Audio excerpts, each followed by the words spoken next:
문학의 숲 207회 패스트를 시작하겠습니다. 박수!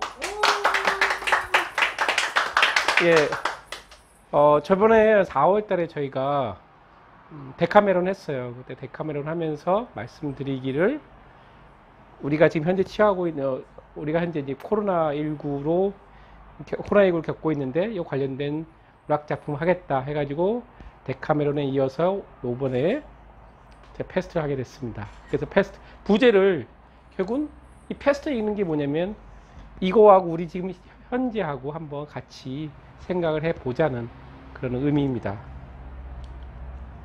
작가 알베르트 카미. 제가 이거 하다 보니까 요 두 작가, 그러니까 데카메론의 작가인 갑자기 이름 까면 누구죠? 데카메론 작가 이름 까면 보카치오랑 까미랑 약간 겹치다 오버랩이 되더라고요. 1913년, 1313년, 600년의 차이가 있어요. 이것도 묘한 인연인 것 같아요. 그 다음에 까미한테 영향을 미쳤던 것은 초등학교 때, 이제 초등학교하고 이제 고등학교 때, 여기서는 이제 제가 고등학교만 썼지만, 고등학교에서 철학 선생님 만나서 깊은 영향을 받습니다. 선생님이 되게 많은 영향을 미칩니다. 그리고 까미는 1331년에 나폴리에서 대학을 가면서 고전을 섭취하면서 이제 이쪽에 대한 글을 쓰게 되고요.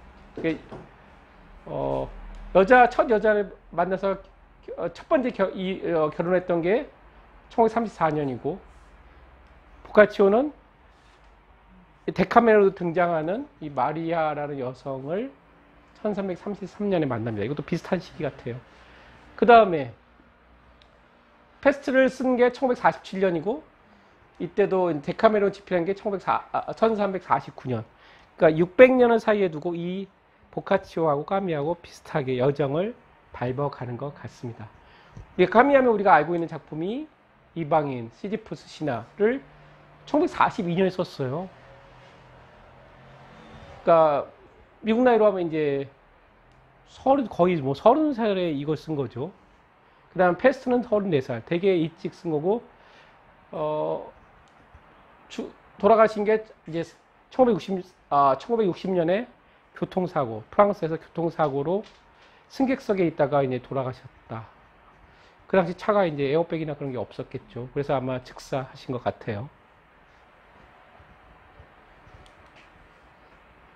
보면 작품의 무대가 되는 곳이 프랑스의 식민지였던 알제리죠. 알제리가 어디냐면 여기 이탈리아가 여기 있죠. 이탈리아 반도가 여기 있고요. 이탈리아 반도에서 내려오면 이 알제리가 이쪽에 있는데, 이 우리가 지금 작품의 무대인 오랑은 이쪽에 있고요. 해변에 있는 도시죠. 그리고 이쪽에서는 주로 이제 까미가 지냈던 이제 청년 시절을 지냈던 곳입니다. 해변가. 그 다음에 제가 이걸 그린 것은 보카치오의 무대가 이탈리아의 피렌체, 이제 그걸 보여주고 싶었던 거고요. 이게 지금 알제리의 티파자라는 해변입니다. 그럼 여기가 보면 이 해변이 까미의 작품에 영향을 미친 지중해 해변. 즉 뭐냐면 까미는 알제리에서 태어났어요.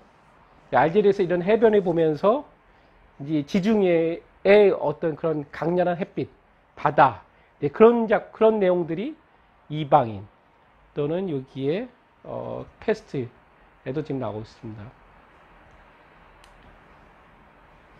이거 초등학교 때 선생님하고 같이 찍었던 사진이고, 까미는 청년 시절에 폐결핵을 많이 알았다고 해요.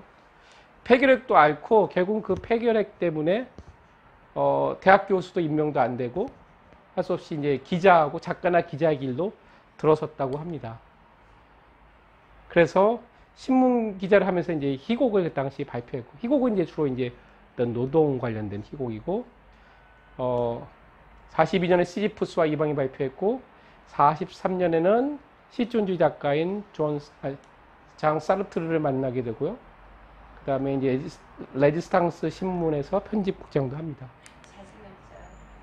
노벨상을 탑니다. 노벨상을 언제 타냐? 57년에 탑니다. 까미가 뭐라고 했냐면요. Later said, 그 사람이 이 당시 영어를 안 했겠죠. 근데 영어에 뭐라고 돼 있냐면 He deserved the honor 100 times more than himself.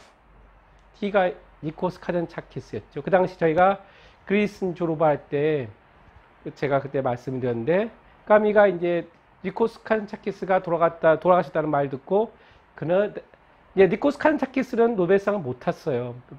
그 노미네이트는 됐는데 노벨상을 못 탔거든요. 그러니까 자기가 나중에 자기가 타야 된 것보다 100배 이상의 더 그렇게 뭐 가치가 있다? 그걸 뭐라고 하죠? 어떤 그럴 수 있는 사람인데 자기보다 100배나 더 나은 사람인데 자기가 탔다라는 얘기죠.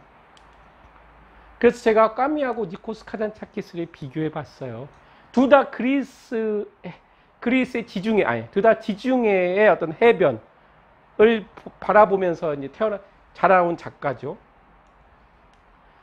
까미는 13년에서 60년, 니코스 카잔차키스는 1813년에서 57년. 그러니까 생물연대 중에서는 돌아가신 애가 이제 비슷해요. 아까 그래서 제가 말씀을 드렸을 때 니코스 카잔차키스가 돌아가셨다는 말을 듣고 까미가 아까 말한 대로 자신보다 훨씬 더 노벨상이 훨씬 더 가치가 있는 사람이다라고 보는 거죠. 태어난 것은 알제리의 몬도비고 니코스 카잔차키스는 그리스 본토에서 떨어져 있는 이 크레타 섬이죠. 그래서 아까 말씀드린 대로 알제리 지중해 해변에서의 젊은 시절에 나온 영향이 이방인이 나오죠. 이방인이 보면 이방인에서 주인공이 아랍 청년을 죽인 게 결국은 그 해변에서 어떤 햇빛의 강렬함, 물론 그 다른 이유도 있지만 햇빛의 강렬함으로 쏘게 되는데 결국은 여러 가지 이유로 해서 그 사람이 사형을 당하죠. 니코스 카잔차키스는 그리스인들보다는 크레타인으로서의 정체성이 있었습니다. 그래서 그런 것들이 그리스인 조르바에도 많이 나오고 식민지와 관계에서 보면은 알제리 까미는 프랑스인이에요. 근데 자라기는 알제리에서 자랐어요. 그러니까 즉 프랑스 식민지에서 태어난 프랑스인이고 니코스 카잔차키스는 이 크레타가 터키 식민지였거든요. 터키 식민지에서 태어난 크레타인입니다.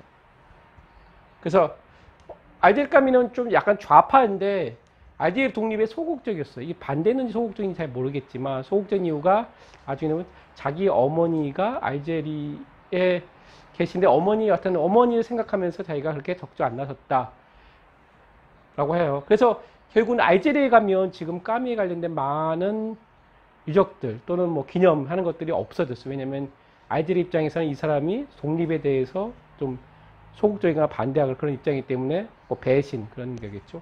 그런 것들이 이제 그래서 까미는 이제 프랑스에서만 유명한 거고 반대로 니코스 카잔차키스는 그리스를 제일 많이 알린 사람이지만 여러 가지 이유, 뭐 종교적인 이유가 가장 크겠죠. 이유로 해서 살아생전엔 그리스 땅을 못 밟다가 죽어서 고국에 들어와 있습니다. 그것도 이제 제대로 묻힌 게 아니고 배교자라고 하나요? 네, 배교자가 묻히는 그런 무덤에 묻혀 있죠. 제가 그린 거는 여기가 크레타 섬, 여기가 아까 말하는 몬도비 뭐 그런 해변. 뭔가 비슷할 것 같아. 이런 지중해 가서 산 같은 데서 지중해를 바라보면서 그런 자랐다라는 것을 말하고 싶었습니다. 이제 페스트의 창작 계기를 보면 네이버에 뭐라고 적혀 있냐면 착상의 기폭제가 된 것은 2차 세계대전이라고 볼 수 있다. 그러니까 2차 세계대전으로 많은 사람들이 죽게 되죠. 까미는 자신의 작가 노트에서 전쟁이 터졌다. 어디에 전쟁이 있는가? 전쟁이가 도대체 어디에 있느냐고. 전쟁의 혐오스러운 모습이 어디에 있느냐. 어떤 그런 것들에 대해서 자문했다. 그런데 그것이 어디에 있는지를 봤더니 우리의 마음속에, 즉 우리가 가진 어떤 증오, 결국은 그러니까 다른 사람에 대한 어떤 국가가 다르다거나 민족이 다르다거나 그런 것에 대한 증오가 우리 마음속에 있는 것들이 전쟁을 일으킨 거 아니냐라고 본 거죠. 결국은 히틀러가 유대인을 죽인 것도 그런 거죠. 결국 우리가 패스트를 하면 까미 하면 부조리 라고 하죠. 그래서 부조리가 뭘까요? 라고 찾아봤는데 부조리는 영어로 absurdity. 또 불합리, 너 부조리. 그런데 불합리하고 불가하고 모순으로 인도되는 모든 것. 이게 부조리하다. 불합리하다.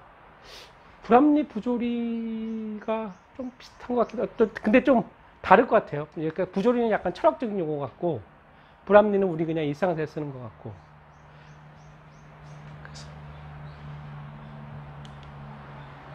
그래서 개인의 부조리. 그러니까 아까 말한 대로 주인공의 어떤 성격상의 문제로 자기의 돌아가신 어머니가 돌아갔는데도 슬픔을 표하지 않고 그런 것들. 그 다음에 몸에 돌아가셨는데도 뭐 여자친구를 만나고 그 다음에 해안가에서 이상한 이유로 그냥 자기하고 관련도 없는 사람을 총으로 쏘고 그런 것들이 결국에는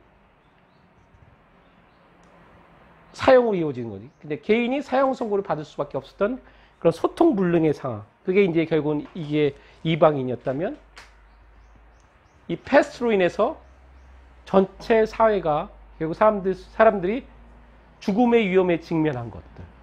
이제 그런 것들이 결국은 패스트가 여기서는 부조리라고 할 수가 있겠죠. 이제 작품 속으로 들어가겠습니다. 결국은 이 시대가 된 게 책에서는 뭐라 하니? 책에서 뭐라고 써있냐면 이 연대기에서 다루고 있는 이상한 사건들은 1940 몇 년 오랑에서 일어났다. 작가는 이제 그렇게 연도 정하고, 연도 스페시피가 정하게 있는 게 아니고 그냥 오랑, 1940년. 근데 그게 오랑하고 1940년의 특정한 지역이냐? 그게 아니라 이제 우리들의 일상생활이 될 수도 있고, 한국이 될 수도 있고, 그러니까 2015년 메르스가 창궐했을 때 한국일 수도 있고, 아니면 2020년 지금의 미국일 수도 있고 그런 것 같아요. 근데 오랑에 대해서 이제 어떤 오랑이 특별한 도시가 아니다, 평범하다라는 것을 책에서 뭐라고 적고 있냐면 우리 시민들은 열심히 일을 하지만 그것은 대개의 경우 부자가 되고 싶었기 때문이다. 그들은 상거래에 특히 관심이 많았고 무엇보다 사업에 몰두한다. 그 다음에 합리적인 사람이어서 쾌락은 주말을 위해 아껴두고 주중에는 열심히 일한다. 우리의 모습이죠. 젊은이들 욕망은 격렬하고 짧은데 나이 든 사람들 취미생활은 이렇게 하고 있다. 이제 여러 가지 등장인물이 나와요. 이 등장인물들이 패스트의 측면에서 어떻게 대응하느냐가 결국 이 작품의 스토리인데, 주인공을 보면 잠시 여러 사람 중에서 메인 캐릭터라고 볼 수 있죠. 리웨, 민음사판에서 리유라고도 해요.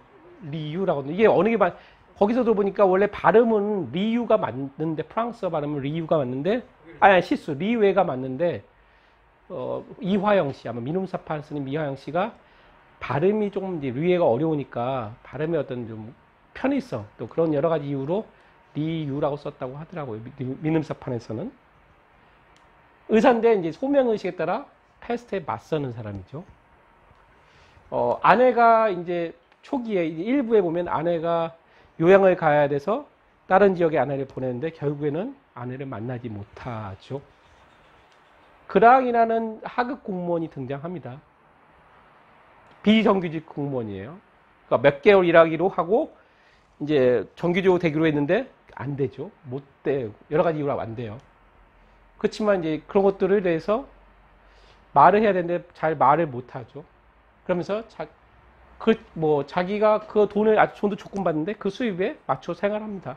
어떻게 보면 소시민 그럴 수도 있고, 되게 뭘 표현하는 데 있어서 단어 하나를 되게 중시해요. 그래서 글을 쓰고 있는데 어떤 그런 단어 하나가 얼마나 쓰는데 되게 고민을 많이 합니다.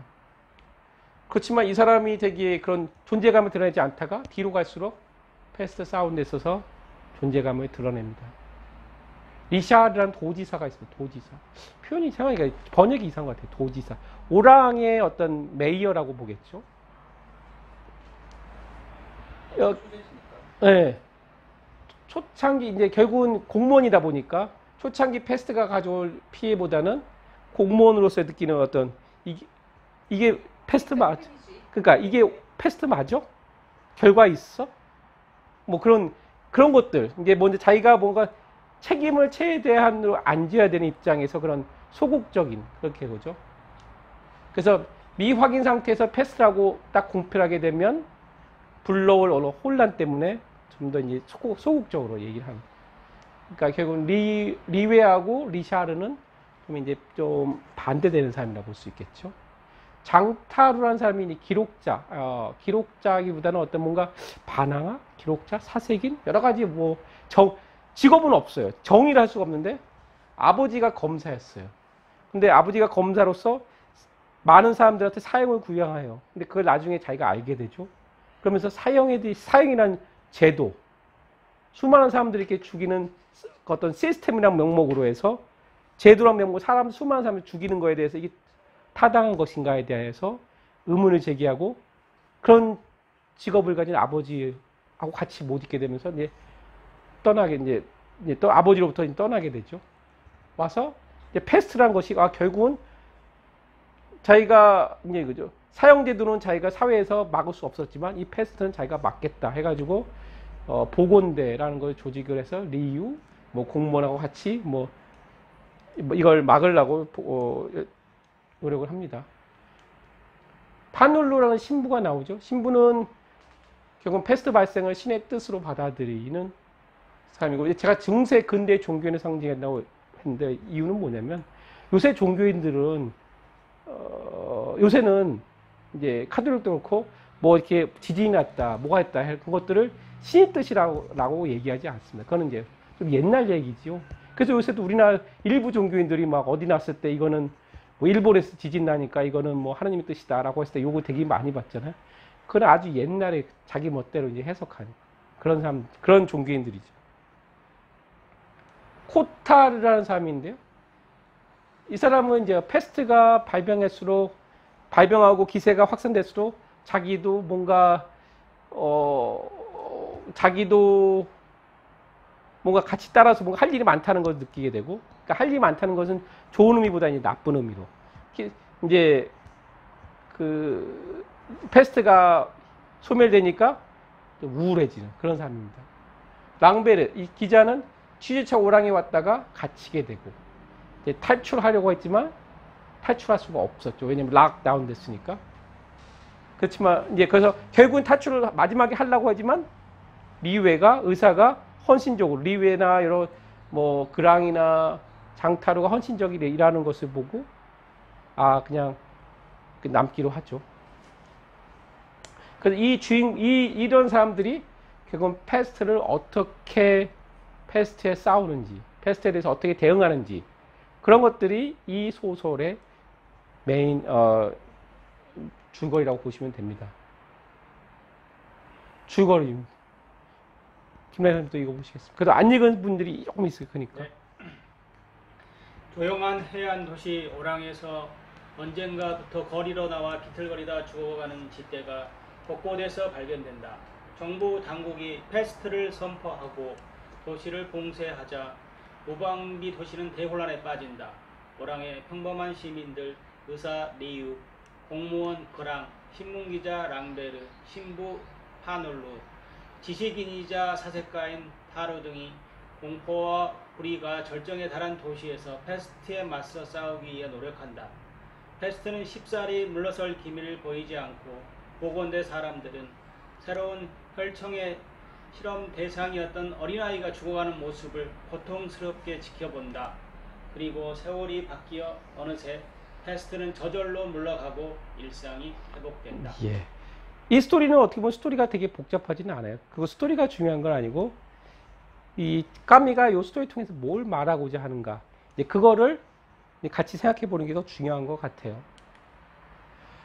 작품은 크게 1부, 2부, 3부, 4부, 5부로 이렇게 구성되어 있습니다. 작가가 이렇게 썼어요. 내용은 좀 더 가벼이, 근데 이 총 5부로 구성되어 있지만 이 5부가 패스트의 발병에서 소멸까지로 구분되고, 1부는 그래서 월로 따지면 4, 5월 봄에 있습니다. 봄 이야기고 봄인데, 1부 처음 시작은 이제 프롤로그예요. 프롤로그는 이제 이 작품에 대해서 오랑에 대해서 설명하는 부분. 이제 메인 스토리가 들어가기 전에 작가 의견이죠. 그다음에 패스트의 발발, 패스트에 발발한 것이 이제 4, 5월에 거쳐서 일어나고 사람들이 점점 패스트가 아닌가 점점 이게 쥐들이 많이 나타난 거에서 무슨 전염병이 들겠구나 하는 그런 의심이 확대되는 거죠. 2부에서는 6, 7, 5일이 주 배경이고 패스트가 확산되고 도시가 폐쇄된 이야기를 그리고 있습니다. 3부에서는 8월에서 10월이고 패스트가 점점 확산되면서 위기감이 고조되고 불안합니다. 그리고 사람들의 이별이 고통이 에서에서 얘기가 되고 있고요. 4부가 11월, 12월이 4부가 절정이겠죠. 절정되고 거기에 따라서 공포감이 사람이 죽어가고 공포감이 확대 절정에 이르고 있습니다. 그렇지만 그 중에서 또 회복의 전조는 보이긴 있습니다. 회복의 전조란 건 뭐냐면 이유는 모르겠지만 죽을 줄 알았더니 아침에 봤더니 열이 내리고 살아났더라. 그런 징조도 같이 나타납니다. 그러면서 5부에서는 결국은 패스트가 자연스럽게 소멸되는 이야기, 일상 회복되는 이야기 이렇게 구성되어 있습니다. 조미님 몇 부까지 읽으셨어요? 4부에다가 5부 맨 뒤에 봤어요. 네. 결론이 궁금해서. 네. 작품의 구성을 보면 1부 아까 말씀드린 1부에 제가 프롤로그하고 여기구나. 어디죠? 그러니까 아까 말 프롤로그하고 1부에 프롤로그가 있고 5부에 에필로그가 있다고 했잖아요. 이 사이에 스토리가 있고 결국은 스토리를 이끌어가는 작가, 스토리 이끌어가는 사람, 프롤로그하고 에필로그 쓴 사람께 구분이 돼요. 그래서 패스트의 진행 과정이 결국은 1부하고 5부인데 이거는 기록자의 목소리입니다. 이 기록자의 목소리고 그 기록자가 누구일까요? 그건 누구인지 아세요? 은혜님? 리유 아니에요? 리우, 예, 리우죠. 그 다음에 이 프롤로그, 에필로그는 화자의 목소리가 들어갑니다. 이제 주요 등장인물, 이제 앞으로 주요 등장인물하고 이제 여기 얘기하겠는데요. 승모, 읽어주세요. 크게. 어쨌든 그의 수첩들도 어려웠던 그 시기를 서술하고 있는 일종의 연대기라고 할 수 있다. 그러나 그것은 무의미한 일들을 기록하기로 마음먹고 그대로 따른 듯한 매우 특별한 연대기였다. 언뜻 보면 하루가 사물이나 사람을 실제보다 작게 평가하려고 애쓰는 듯한 느낌을 받을 수도 있다. 요컨대 그 전반적인 혼란 속에서 그는 이야깃거리가 되지 않는 것들을 기록하려고 스스로 노력하고 있었다. 그러나 그 시기에 대한 연대기로서 그 수첩이 부차적이긴 하지만 나름대로 중요한 세부사항들을 많이 알려주고 있다는 것도 부인할 수 없는 사실이다. 네. 그러니까 외지에서 장타로 왔지만 그 패스트가 발생한 시기에 여러 가지 그 시민들의 모습들을 많이 기록을 합니다. 제가 작품에서 이 주인공 중에 좀 이제 대조된 사람한 두 가지만 제가 비교하겠는데 랑베르하고 이제 장타로를 비교할 수 있을 것 같아요. 둘 다 외지인이에요. 오랑 출신이 아닙니다. 외지인인데 패스트가 발병했을 때 오랑에 머무게 됐어요. 그래서 갇혔지만 초기 대응은 둘 다 반대로 합니다. 그래서 랑베르는 자기가 기자로 왔어요. 이제 락다운 되니까 이건 내가 내일하고 상관없어. 이제 취재처 왔는 거니까 나 돌아갈래. 밖으로 나가게 했는데 자기가 그래서 백을 쓰면서 여러 가지 자기가 아는 인맥을 동원해서 가려고 했는데 나갈 수가 없습니다. 근데 이제 그래서 불법으로 나가려고 하면서 나가기 바로 직전까지 갔지만 결국은 리우의 의사의 헌신을 보고 자기 생각을 바꿉니다. 그러니까 랑베르가 나가려고 한 이유는 뭐였죠, 은혜님? 부인을 봐야 되는 거죠, 부인은. 네. 보건대 이론을 패스트 치료하는 데 역할을 합니다. 그래서 나중에 살아서 아내를 보게 됩니다. 장타루는 오랑의 호텔에 묵고 있다가 아까 말한 기록자였죠. 패스트와 오랑의 사람들이 기록합니다. 제가 만든 거 사형제도에 대해서 되게 비판적이었고요. 결국 사회가 만드는 사형제도나 패스트가 동일한 거다 하면서 패스트하고 싸우게 되는. 그래서 이 두 외지인으로서 이 두 사람이 약간 좀 비교할 수 있는 것 같고, 의사 리웨는 보면 제가 까미가 패스트에 탈구했다가 34살이라고 하더라고요. 근데 지금 이 의사 리웨가 묘사된 글인데 의사 리웨가 35살 중키, 벌어진 어깨, 거의 직사각형에 가까운 얼굴, 짙고 정직해 보이는 눈, 튀어나온 턱, 코는 크고 반듯함, 검은 머리 아주 작게 깎았다. 인매는 활처럼 둥글고 어떻다. 그래서 이게 지금 까미인데, 까미하고 약간 똑같지는 않지만 이 짧은 머리, 뭔가 좀 비슷한 것 같지 않아요? 그래서 좀 적어봤습니다. 훨씬 잘생겼지. 또 비교할 만한 사람이 리웨하고 도지사 리샤르를 비교할 수 있을 것 같아요. 이 두 사람이 결국은 의사로서 또는 도지사로서 오랑시에서 이제 패스트에 관련 보건위원회를 엽니다. 이게 패스트냐 아니냐, 어떻게 해야 되냐, 대응 방안을 논의하기 위해서. 그 태도에 있어서 상반된 입장을 보입니다. 리샤르가 하는 말이, 도지사가 병을 멈추게 하려면 법률에 규정된 대로 예방조치를 취해야 하는데, 이 예방조치 취하기 위해서는 이게 패스트해야 된다. 패스트라는 진단이 필요하다. 그러려면 니네 의사들이 진단을 해줘라. 라는 거고. 근데 그런 진단이 현재로는 절대적으로 확신하지 못한 이상 우리가 신중해야겠다. 라는 그런 도지사 입장에서 좀 소극적 그런 거고. 리웨는 이게 법률에 규정된 조치가 심각한가, 심각하지 않은가가 중요한 게 아니고 이 병으로 수많은 사람들이 이미 죽어가고 있다. 패스트인가가 중요한 게 아니다. 그래서 그렇게 하지 않으면 더 많은 사람들이 죽어갈 거다. 빨리 뭔가 조치를 취해야 된다. 라는 것이 리웨의 입장입니다. 근데 그게 끝에는 결국은 그래서 프랑스에 있는 본토에 어떻게 할 거야 물어봤더니 본토에서 어떻게 해라? 문했더니 본토에서 폐쇄해라. 오랑을 폐쇄하라. 그런 공문이 날라오죠. 공무원 그랑이라는 사람이 나옵니다. 우리가 지금 봤을 때는 제일 인기가 없을 것 같습니다. 공무원이다 비정규직이고 수입도 되게 적고 뭔가 시원시원하지도 않고 자신의 입장을 표현할 적절한 말을 찾지 못하지만 외부 조건에 연연하지 않고 맡은 바 일을 묵묵히 해냅니다. 이거는 진욱이 아빠가 읽어주시겠습니까?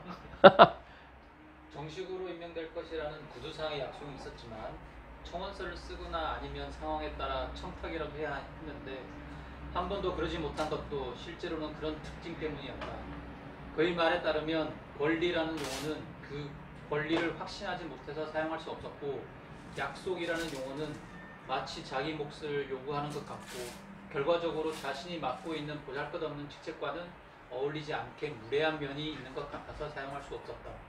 또한 호의, 첨언, 감사와 같은 용어들은 개인적으로 자존심이 상해서 사용하지 못했다.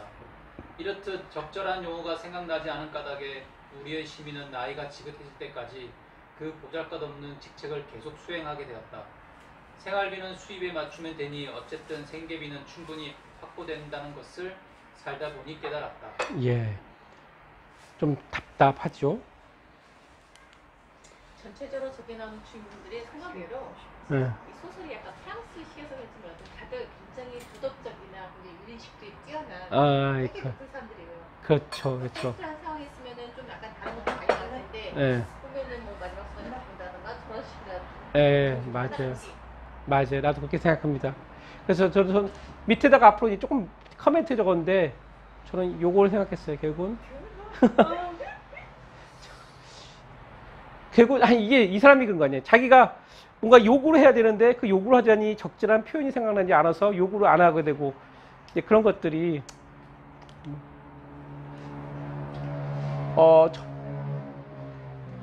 데카메론하고 같이 이제 이게 비슷한 내용이 있어가지고 적어봤는데 과거에는 전염병이 생기면 죽기 전에 지금은 아니죠. 이제 지금은 근데 옛날에는 그랬을 거야. 언제 죽을지 모르니까 죽기 전에 즐기자라는 것이 의식이 있었을 거예요. 그런 것들이 작품, 이 패스트한 작품하고 데카메론에 유사하게 나온 것 같아요. 그래서 이거는 은혜님이 한번 패스트하고 데카메론 한번 읽어주시겠습니까? 과거에는 전염병이 생기면 죽기 전에 현재를 즐기자는 욕구가 강했다.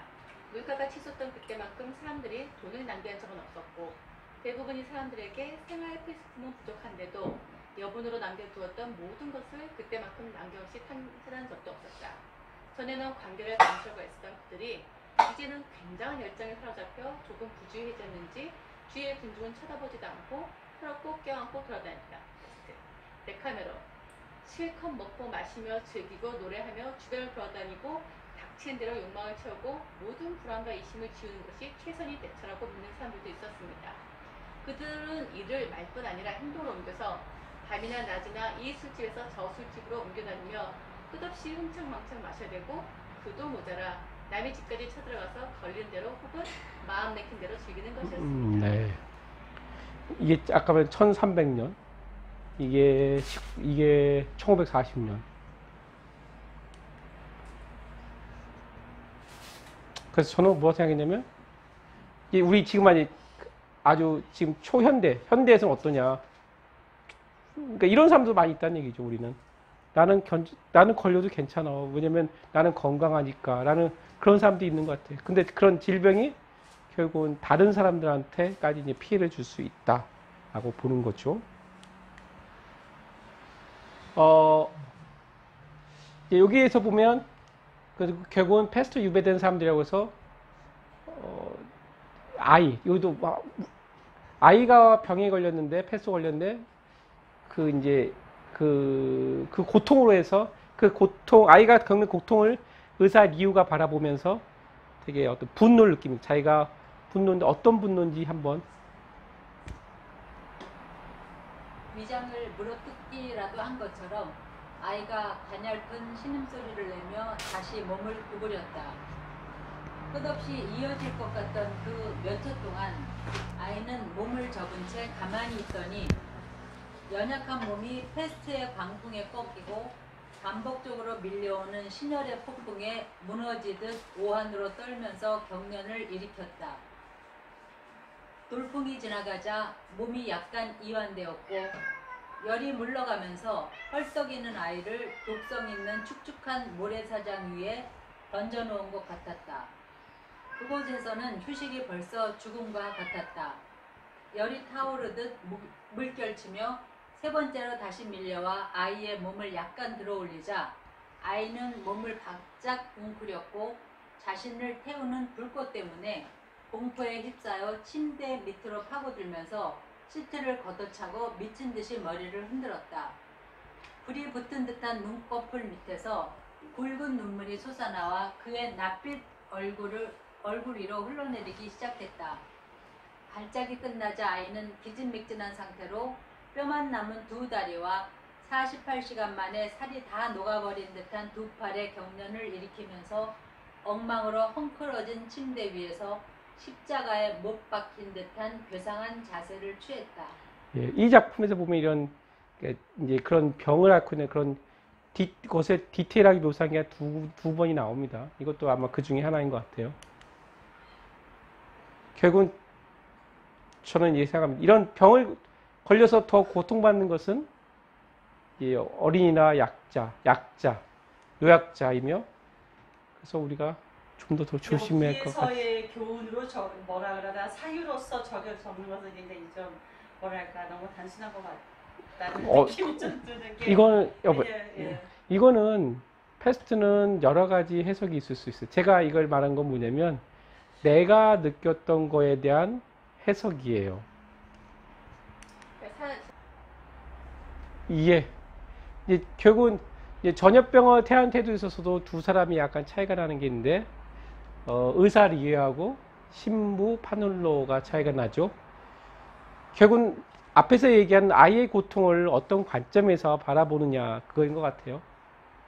리에는 이제 의사 관점에서 또는 일반 사람 관점인 거고 신부는 종교인인데 이제 아이가 앞에서처럼 고통을 받으니까 화난 표정으로 돌아서더니 격렬한 어조로 내뺐죠. 적어도 이 아이는 아무 죄가 없습니다.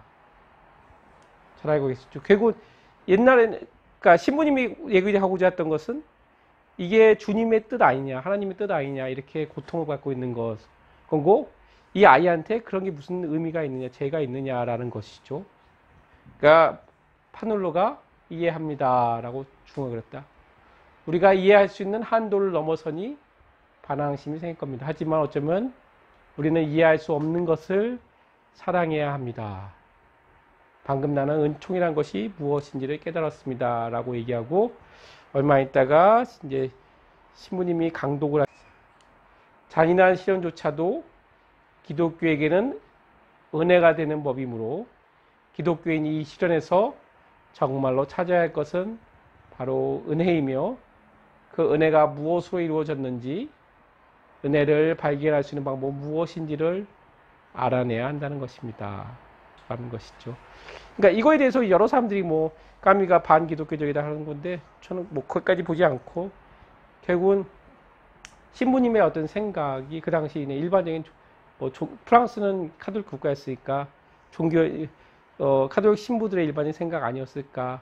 아니 주인공이 처음부터 리에는 자기는 신을 믿지 않는다고 나오잖아요. 네. 알베르 까미가 사실 그 리에랑 자기를 많이 동시하면서 얘기를 하는데 책에 있는 내용부터가 리에가 제 3자로 나왔다가 화자로도 나왔다가 이렇게 조금 엇갈리면서 네. 자꾸 까미가 얘를 동시하는 거라는 걸 우리는 다 알 수가 있잖아요. 네네. 그리고 대놓고 말하다가 저 애를 가지고 한번 이렇게 조금 논쟁이 붙은 거죠. 네네네.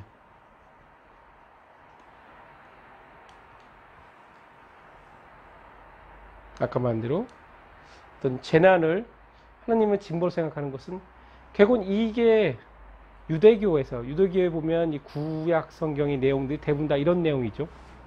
다 유대민족이 하나님의 뜻을 섬길 때는 잘 살았지만 흥했지만 이제 어떻게 고난을 받거나 하는 것들은 다 그 당시는 이제 하나님의 뜻을 우리가 하나님한테 신실하지 못했기 때문이다 라고 한 거죠. 패스트가 좋은 불평등이라고 제가 제목을 붙여봤는데요. 내용에서 보면은 전염병으로 촉발된 투기가 가난한 사람들을 더욱 힘들게 한다라는 내용이 납니다. 이거는 조미님이 읽어주세요. 시간이 지나면서 신형 보급 문제가 악화됨에 따라 또 다른 걱정거리들이 생겨났다. 거기에 투기까지 끼어들어 부족한 생활필수품들이 일반 시장에서 터무니없는 가격을 보였다. 그 결과 가난한 가정은 무척 괴로운 상황에 놓인 반면 부유한 가정은 부족할 것이 거의 없었다. 패스트가 가져온 공평성의 효과를 발휘해 시민들 사이에서 평등이 강화될 수 있었지만 사람들이 본래 갖고 있던 이기심 때문에 패스트는 오히려 사람들이 마음속에 불의의 감정만 심화시키고 말았다. 물론 죽음이라는 완전 무결한 평등이 남아있긴 하지만 그런 평등을 원하는 사람은 아무도 없었다. 네.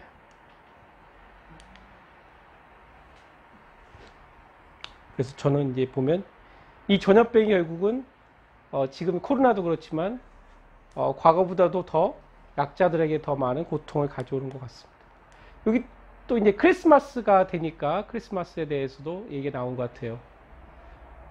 이게 보면 크리스마스인데도 크리스마스의 느낌이 안 든다 하면서 그 해의 크리스마스는 복음서의 축일이라기보다는 지옥의 축일이었다. 텅 비고 불 꺼진 가게들, 진열장에 놓인 모형 초콜릿이나 빈 상자들, 침울한 승객들에 태운 전차들, 과거의 크리스마스를 연상시키는 것은 하나도 없었다.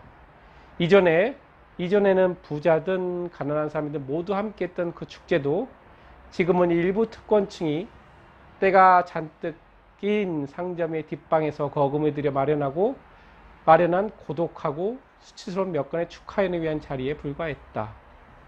성당은 감사기도보다는 탄식으로 가득 찼다.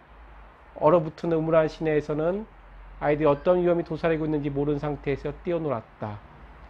인간의 고통만큼 오래되었지만 젊은 날의 희망만큼 새로운 선물을 가득 싣고 찾아오는 과거의 신에 대해 아이들에게 이야기해 준 사람은 아무도 없었다.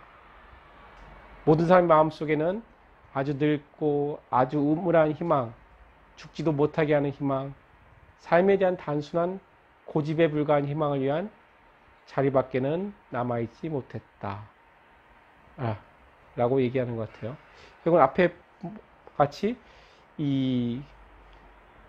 그런 크리스마스라는 그런 축일에도 결국은 이런 불평등이 더 유별나게 보일 수밖에 없다는 거죠.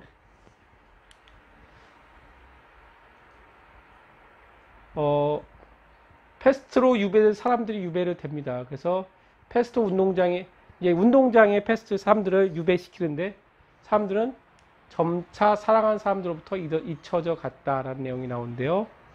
김나기 선생님. 그들은 천막에 빽빽하게 수용된 채 파리가 날아다니는 소리를 듣거나 몸을 극적거리게 바빴고 이야기를 들어줄 사람이 있을 때는 자신의 분노나 두려움을 소리 높여 떠들어댔다. 그러나 수용소가 초만원이 되자 이야기를 들어줄 사람이 점점 줄어들었다. 그래서 결국 침묵을 지키고 서로를 불신할 수밖에 없었다. 강제로 격리된 데 이유가 없는 것은 아니었다. 그들은 자기들이 격리된 이유를 찾으며 두려워하는 자의 표정을 짓고 있었다. 타루가 본 사람들의 눈빛은 하나같이 텅 비어 있었고 자신의 삶을 의미 있게 만들어 주던 것으로부터 완전히 분리된 데 대해 슬퍼하고 고통받는 표정이었다. 그러나 최악은 그들이 잊힌 사람들이며 그들이 그것을 알고 있다는 사실이다. 그들을 사랑하는 사람들도 그들을 구해내려고 교섭하거나 계획을 짜느라 진이 빠져 그들을 잊어버렸다. 구출해야 할 사람을 생각하지 않은 것이다.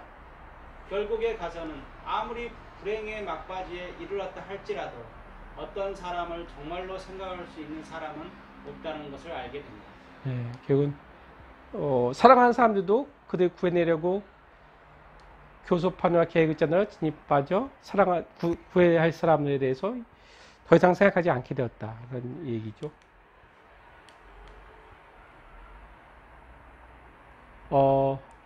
타루 아까 얘기한 거죠. 타루가 사형제도에 대해서 그것 때문에 이제 바뀌게 된 것을 얘기가 나옵니다. 그래서 어디 보냐면 옛날 내가 간접적으로만 수천 명의 죽음에 동의했다는 것, 죽음을 초래할 수밖에 없던 행위나 원칙을 선이라 생각했던 것에 대해서 나 이제 부끄러워했다. 아무리 선이었다 해도 나 또한 살인자였다. 그 제도에 동참하고 있는 한 그런 거죠. 그래서 내가 하는 것이라면 그것은 패스트 환자가 되지 않으려면 할 일을 해야 된다. 그러니까 내가 패스트에 대해서 뭔가 액션을 취하지 않으면 안 된다. 액션을 취하지 않으면 내가 패스트로 많은 사람이 죽어가는 것에 대해서 사형제도에 동참하는 것 똑같은 것이다 라고 말하는 거 있습니다.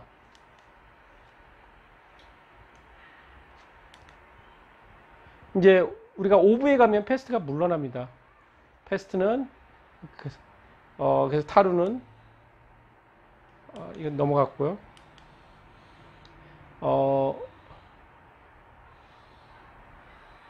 이건 뭐냐면요. 그러니까 장타루가 나중에 복원대로 일하지만 나중에 5부에선 죽습니다. 그러니까 결국은 그 사람도 패스트에 걸려서 죽게 되는데 이 장타루를 간호했던 사람은 리웨하고 어머니입니다. 그래서 리웨 어머니가 말없이 밤샘을 한 건데요. 이제 그 밤샘을 하게 되면서 어머니와 어떤 그런 관계, 애가 이제 회복되고 뭐 그런 것들에 대해서 좀 더 생각을 하게 되는 겁니다. 이제 내가 패스트 통해서 얻게 되는 것, 잃게 되는 것에 대해서 생각하는 건데요. 이거는 다 익었어요. 하나 남았어. 두 사람은 다시 말없이 밤샘을 시작했다. 어머니가 이따금 아들을 바라보았다. 어머니와 시선이 마주치면 그는 미소를 지었다. 그때 그는 어머니가 무슨 생각을 하는지 알고 있었다. 그러나 한 인간을 사랑한다는 것이 대단한 일이 아니라는 것, 또는 사랑이 아무리 강해도 그 사랑을 제대로 표현할 수 없다는 것 또한 알고 있었다. 그러므로 그의 어머니와 그는 언제나 침묵 속에서 서로를 사랑할 것이다. 그리고 어머니는 혹은 그는 평생 자신의 애정을 침묵 이상으로 드러내지 못하고 죽을 것이다. 옆에서 살아왔으면서도 진정한 우정을 경험할 시간조차 갖지 못한 채 그날 저녁 타루가 죽은 것도 같은 맥락이었다. 타루는 자신이 말한 대로 싸움에서 졌다. 하지만 리웨는 무엇을 얻었는가? 패스트를 겪었고 패스트에 대한 추억을 가졌다는 것. 우정을 경험했고 우정에 대한 추억을 가졌다는 것. 애정을 알게 되고 언젠가는 애정에 대한 추억을 갖게 되리라는 것. 그가 얻은 것은 그것뿐이었다. 패스트 그리고 삶과의 싸움에서 인간이 얻을 수 있는 것은 인식과 기억뿐이었다. 네.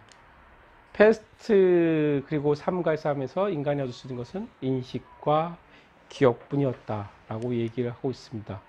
그럼 우리가 결국은 포스트 코로나19와 싸움에서 우리가 무엇에 대해서 생각하게 될까요?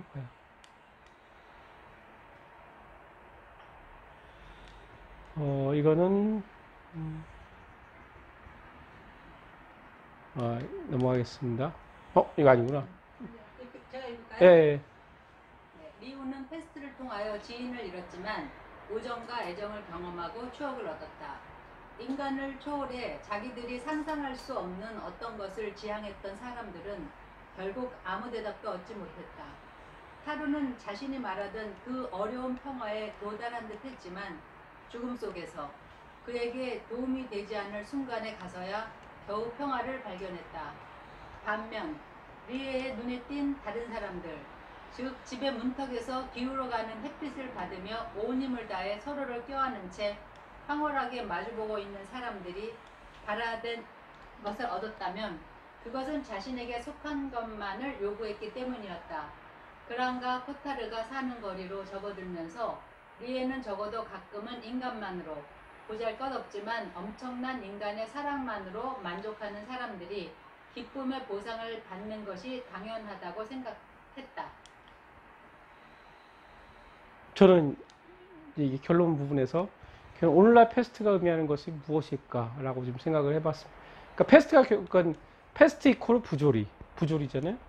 그러면 결국은 부조리한 것, 아무 이유 없이 우리한테 수많은 고통과 죽음을 가져온 전쟁 그런 거 있을 수가 있겠죠. 근데 아까만 제가 생각한 게 적기 구조를 못해 수백 명의 죽음을 초래하여 국민의 안전에 책임해야 국가의 존재에 대해서 생각하게 만든 것도 우리의 수많은 죽음과 고통을 가져왔고요. 그 다음에 블러드 다이아몬드죠. 아름다운 상징 다이아몬드를 만들기 위해서 목숨을 잃거나 신체 잃어버리게 만드는 그런 것들. 종교라는 이름으로 지금 그게 아마 이슬람 애들인 것 같은데 종교라는 이름으로 시리아에서 불교 유산을 파괴했죠. 인류 등의 유산을 파괴하는 어떤 이슬람 과학단체들. 그 다음에 사람들에게 전염병으로부터 정신적 피안이 되어야 할 교회가 지금 현재 전염병을 전파시키고 있는 것들. 이런 것들도 뭔가 불합리한 부조리 아닐까 생각을 해봤습니다. 그래서 결국 패스트라는 부조리에 대해서 제가 이제 이야기 나오고 싶은 것은 패스트라는 부조리가 의미하는 것에 대해서 여러분들이 좀 동의하시는지, 그리고 현재 코로나19에 맞춰 읽으면 코로나겠네요. 19에 맞춰 읽으면 동일한 것과 지금하고 현재 상황하고 동일한 것과 동일하지 않은 것이 된 것이 무엇이 있을까요? 이 책이 쉽게 안 읽히는 부분이 있었을까요? 어머님도 쉽게 안 읽혔을 텐데 쉽게 안 읽힌 것은 왜 쉽게 우리가 안 읽혔을까요? 거기에 대해서 같이 이야기를 나누고자 합니다. 문학예술 다음 일정은 제가 7월 11일 날 3064로 하겠습니다.